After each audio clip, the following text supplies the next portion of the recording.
दोस्तों, आज के लेक्चर में हम डिस्कस करेंगे एक नई इम्पॉर्टेंट थ्योरम जो कि है कि every non singular matrix can be expressed as a product of elementary matrices. यानी हर एक नॉन सिंगुलर मैट्रिक्स को हम एक्सप्रेस कर सकते हैं किसमें? प्रोडक्ट्स ऑफ एलिमेंट्री मैट्रिसेस में। मान के चलते अगर हमारे पास कोई एक मैट्रिक्स है ए, इसे हम लिख सकते हैं, इसे हम एक्सप्रेस कर सकते हैं as product of elementary matrices, यानी कि E1 E2 so on up to जितने भी नंबर ऑफ एलिमेंट्री मैट्रिसेस होंगे हम उनको एक्सप्रेस कर सकते, ए को एक्सप्रेस कर सकते हैं as a product of elementary matrices. ठीक है। ये है थ्योरम जो कि आज बहुत ही इम्पॉर्टेंट होने वाली है कि हर एक नॉन सिंगुलर मैट्रिक्स को हम लिख सकते हैं as a product of elementary matrices, उसे हम एक्सप्रेस कर सकते हैं as a product of elementary matrices. जाहिर सी बात है, हमारे पास क्या है, ये किसके लिए है? नॉन सिंगुलर मैट्रिक्स के लिए। ठीक है। अब हम लेंगे खुद से इसका प्रूफ। क्या? Let A be the non singular matrix. हम लेंगे क्या? Non singular matrix. A be the non singular matrix आप ऑर्डर क्या? आप ऑर्डर n क्रॉस n की हम क्या लेंगे? Singular matrix, non singular. Let A be the non singular matrix of order n cross n की मैट्रिक्स लेंगे, यानी कि non singular means square matrix. ठीक है ना, बट नॉन सिंगुलर। देयरफॉर अगर ये नॉन सिंगुलर है, इसका डिटरमिनेंट लेंगे तो वो नॉन जीरो डेफिनेटली आएगा। तो मीन्स रैंक क्या होगी? ए की n रैंक होगी, क्योंकि नॉन ज़ीरो माइनर उस आर्डर का ही एग्जिस्ट करेगा जितना इसका टोटल आर्डर हो, क्योंकि ये नॉन सिंगुलर है। ठीक है ना, नॉन सिंगुलर मैट्रिक्स का जितना आर्डर होता है वही उसका रैंक ही होते हैं। ठीक है ना, ये आप गौर से देखिए। रैंक क्या होगी फिर? n।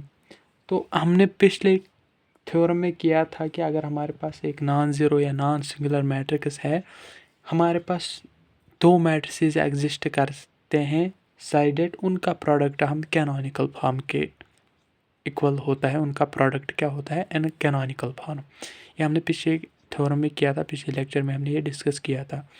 तो अगर ए है क्या? नॉन सिंगुलर मैट्रिक्स, इसका मतलब therefore there exist non singular matrices. पिछले लेक्चर में हमने ये डिस्कस किया है कि अगर हमारे पास कोई भी नॉन सिंगुलर या नॉन ज़ीरो मैट्रिक्स हो, हमारे पास दो नॉन सिंगुलर मैट्रिसेस एग्जिस्ट करते हैं सजेड, उनका प्रोडक्ट होता है कैनोनिकल फॉर्म। ठीक है, canonical form of that matrix. Therefore तो यहाँ फिर क्या होगा? There exist non singular matrices P and Q. ठीक है ना, पी एंड क्यू हम मान के चलेंगे, पी एंड क्यू साइडेड इन तीनों का प्रोडक्ट साइडेड या पी ए क्यू किसके बराबर हो? Canonical form. और नॉन सिंगुलर मैट्रिक्स के लिए कैनोनिकल फॉर्म आई एन ही होता है। ठीक है ना, क्योंकि इसकी रैंक n ही है। और कैनोनिकल फॉर्म क्या होती है? आई आर, हमने किया था ये डिस्कस, आई आर ओ ओ ओ, ये होते हैं कैनोनिकल फॉर्म। एक मैट्रिक्स को हम इस फॉर्म में रिड्यूस कर सकते हैं बाय डूइंग एलिमेंट्री ट्रांसफॉर्मेशंस। ठीक है ना, इस फॉर्म में रिड्यूस कर सकते हैं मैट्रिक्स को, किसी भी मैट्रिक्स को। लेकिन आई आर होती है कैनोनिकल फॉर्म फॉर किसके लिए? नॉन सिंगुलर मैट्रिक्स के लिए। वहाँ पर ये 0 0 नहीं आते हैं। तो क्योंकि यहाँ पर भी आई आर ही होती है, लेकिन रैंक, ये जो आर है ना, ये इंडिकेट करती है उसका आर्डर और उसकी रैंक। क्योंकि यहाँ पर इसकी रैंक क्या है? n है, तो इसकी कैनोनिकल फॉर्म क्या होगी? आई एन, है ना, सिंपल सी बात है। तो अगर हम देखेंगे इसको, आप कहो प्रीवियस थ्योरम का रिजल्ट है। ठीक है ना, तो वायर ये जो P और Q होते हैं, पिछले लेक्चर में हमने किया है P equals to P1 P2 P3 so on up to PS। ये प्रोडक्ट होते हैं किन? यानी कि प्रोडक्ट होता है इन एलिमेंट्री मैट्रिसेस का ये P। और इसी तरह से Q भी होता है Q1 Q2 so on up to QT मान के चलते हैं। ये क्या होते हैं? Products of elementary matrices. P और क्यू होते हैं मैट्रिसेस, लेकिन कैसे matrices? Products of elementary matrices, products of elementary matrices, ठीक है ना, elementary matrices, elementary matrices. So इसका मतलब अगर यहाँ पर आप इनका वैल्यू पुट करोगे तो क्या निकलेगा? P1 P2 so on up to PS। Q एक वहीं पर रखेंगे, क्यू के बजाय ये सारे values Q1 Q2 so on up to QT किसके बराबर? IN के बराबर, ठीक है ना। हमें ए को एक्सप्रेस करना है किन में? इन एलिमेंट्री मैट्रिसेस के प्रोडक्ट में। जाहिर सी बात है इनको मिटाना पड़ेगा, इनको भी ख़त्म करना पड़ेगा। तो हम क्या करेंगे? Pre multiplying, pre multiplying, pre multiplying, pre multiplying. पहले क्या करेंगे? प्री मल्टीप्लाई P1 इनवर्स, क्यों? जब P1 इनवर्स करेंगे वो इसके साथ हो जाएगा, फिर करेंगे P2 इनवर्स, वो फिर इस P2 के लास्ट में करेंगे प्री मल्टीप्लाई PS इनवर्स। लेकिन पोस्ट मल्टीप्लिकेशन में पहले करेंगे QT इनवर्स, वहाँ पर Q1 इनवर्स पहले नहीं। क्यों? क्योंकि वहाँ पर QT है पहले, है ना। यहाँ पर क्या आना चाहिए? QT इनवर्स, ताकि इससे कैंसिल हो। QT इनवर्स आना चाहिए, ना कि Q1। Q1 लास्ट में जब ये सारे ख़त्म हो चुके होंगे। तो डैट इज़ वाई यहाँ पर हम लिखेंगे pre multiplying by P1 inverse, पहले P1 इनवर्स से, इसी तरह से P2 इनवर्स से, P2 inverse so on up to PS inverse, ठीक है ना। लास्ट तक जब पहुंचेंगे, लास्ट में क्या करेंगे? PS इनवर्स, तो वो इसके साथ कैंसिल हो जाएगा, यहाँ पर A बच जाएगा, क्योंकि हमें A निकालना है, A को एक्सप्रेस करवाना है, ठीक है ना। तो यहाँ पर ये सारे हम क्या करेंगे? वैनिश को हम यानी कि ख़त्म करेंगे, यानी कि इनको हम यहाँ पर क्या, यानी कि इनको हम यहाँ पर क्या है, इनको हम आउट करेंगे। मीन्स ये जो यहाँ पर आ रहे हैं इनको हमें ख़त्म करना है, इनको हमें दिखाना नहीं है यहाँ पे, ठीक है।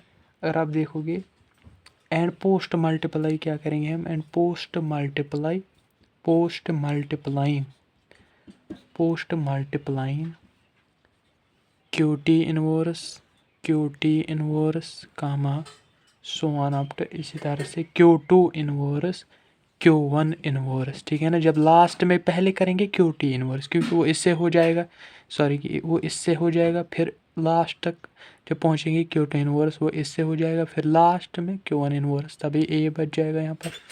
और A किसके बराबर आएगा? यहाँ पर हो जाएगा P1 inverse, sorry PS inverse आएगा। देखो क्यों? PS इनवर्स पहले आएगा, so on up to P2 inverse, P1 inverse. हमने पहले प्री मल्टीप्लाई क्या किया? P1 इनवर्स, तो यहाँ पर P1 है, फिर प्री मल्टीप्लाई किया P2 इनवर्स उसके बाद, तो फिर आ जाएगा ना क्या? P2 inverse.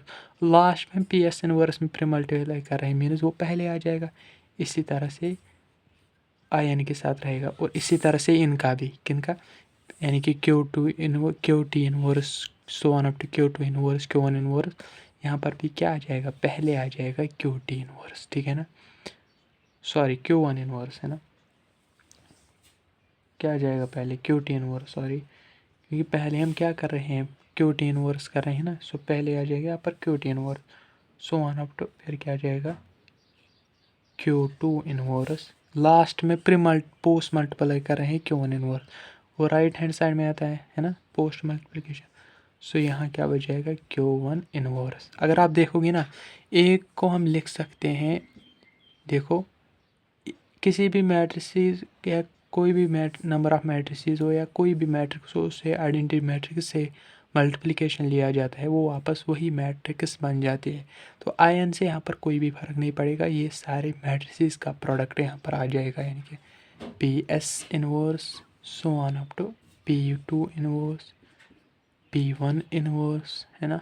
इस तरह से फिर क्या आ जाएगा? QT inverse, QT inverse so on up to Q2 inverse और Q1 इनवर्स। सो अगर आप देखोगे ना, ये P1 P2 P3 ये क्या थे? एलिमेंट्री मैट्रिसेस, और इनका प्रोडक्ट भी एलिमेंट्री मैट्रिक्स ही होता है, सॉरी इनका इनवर्स भी एलिमेंट्री मैट्रिक्स ही होता है, वो और कुछ नहीं होता है, बल्कि एलिमेंट्री मैट्रिक्स ही वही होते हैं। यानी कि अगर क्या है हमारे पास एलिमेंट्री मैट्रिसेस है, उनका इनवर्स भी एलिमेंट्री मैट्रिक्स ही होता है। और कुछ नहीं होता है। तो अगर यहाँ पर आप देखोगे, हमने ए को एक्सप्रेस किया है as a product of elementary matrices, ठीक है ना। सो आई होप कि आपको ये अच्छे से लेक्चर समझ आ चुका होगा। So keep remembering it and keep reading it and share it with your friends. और अगर आपको इसमें थोड़ी सी भी दिक्कत हो रही होगी या हुई होगी, तो पिछले लेक्चर में हमने इस वाले थ्योरम को किया था, ये जो पी ए क्यू ई किस तरह होता है इनके बारे में हमने पिछले में डिस्कस किया था। आप पहले वो जाके देखे आओ, फिर यहाँ पर आओ, क्योंकि अब ए को एक्सप्रेस कर दिया इन मैट्रिसेस में, ये होते हैं एलिमेंट्री मैट्रिसेस, क्योंकि P1 P2 ये K1 Q2 ये सारे थे प्रोडक्ट्स एलिमेंट्री मैट्रिसेस। यहाँ पर भी हमारे पास प्रोडक्ट्स मिल गए, लेकिन इनवर्सेस का, इन्हीं एलिमेंट्री मैट्रिसेस के इनवर्स का, और ये भी एलिमेंट्री मैट्रिसेस ही होते हैं, ठीक है ना। सो इस तरह हम कह सकते हैं ए हमने जनरल में लिया, कोई भी नॉन सिंगुलर मैट्रिक्स हो सकती है, उसे हम एक्सप्रेस कर सकते हैं as a product of elementary matrices. Okay, आज हम इतना ही करेंगे।